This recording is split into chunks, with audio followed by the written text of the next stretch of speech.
It is Monday, January 23rd, 2017. My name is Bill McCamley. I'm a state representative from Las Cruces and Mesilla, and this is your legislative update for the day.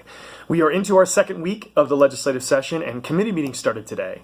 I'm actually chairing a committee, the Labor and Economic Development Committee, and we were able to pass 3 bills.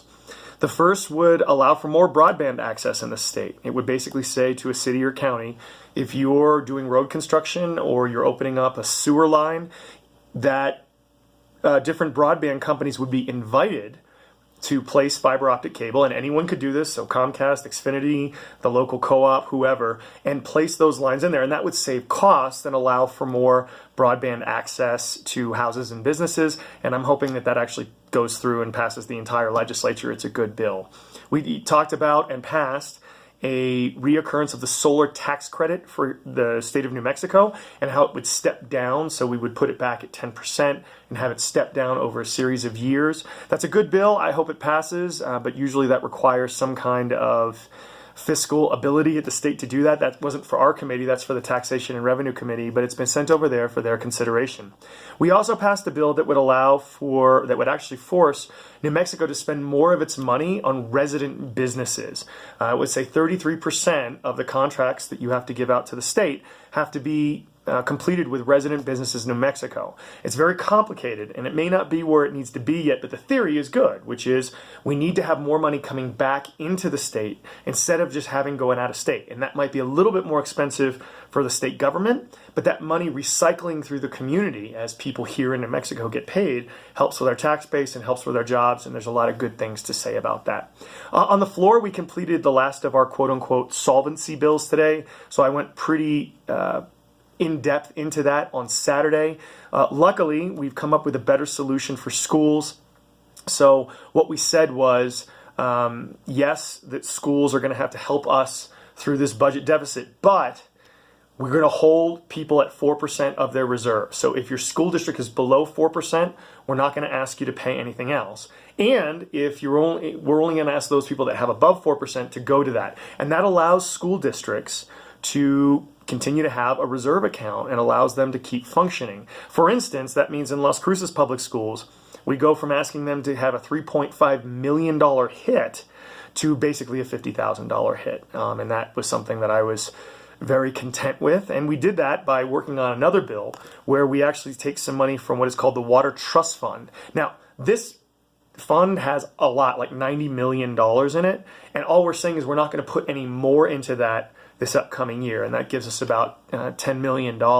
And we're asking them to use the money that's in their account first because it's taken forever for them to run it through, and no current project should be hit by that. And I think that's a much more elegant solution to this issue. This series of solutions should put us at close to 3% in reserve levels, which we are hoping disallows Moody's from, or at least encourages them to not lower our bond rating further. Remember, the bond rating is like a credit rating, and if it goes up, then we have to pay more every time we borrow money, and that could hurt the state for millions and millions and millions of dollars for years to come.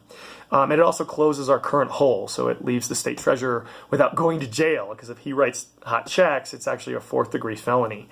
Once again, it is hard for me to vote for these bills, because we really, over the last 2 years, as Republicans have been in charge, have not talked about any kind of serious job creation activity. Our governor has not made that a priority. It's been all crime and punishment, death penalty, driver's license. For any people who are knowledgeable about New Mexico politics, you know this. Furthermore, we've had the opportunity to tax and regulate cannabis like alcohol and raise $60 million. Close a loophole for capital gains that pretty much all goes to wealthy people, bring in $50 million. We've had an opportunity not even to raise taxes, but to freeze a corporate tax cut that we put in a couple years ago. Just freeze it for a couple years and bring in millions of dollars that way, and we haven't. And so it got very partisan tonight on the floor, and these bills passed on pretty much party line votes. And this is one of the differences between the House and the Senate. So the Senate actually runs every 4 years.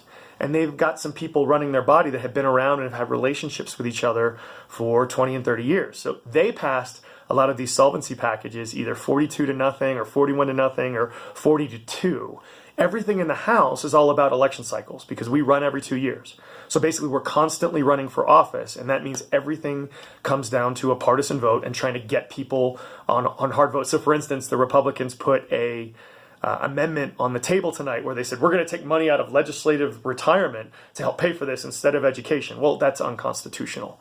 And it was pointed out on the floor, but it was put out there anyway, and we voted no because it's unconstitutional. But you're going to see mailers in the next election saying Democrats view their own legislative retirement account over schools and all that kind of stuff. So that's pretty frustrating. And unless we start getting money out of politics and maybe lengthen the time of elections, this is going to constantly go. And it's really frustrating sometimes, but that is the situation that we live in. So as always, I appreciate you watching this. Thanks so much. And if you have any questions, comments, or concerns, I'll do my best to answer them. Thanks, everyone. Hope you're having a great night. Bye.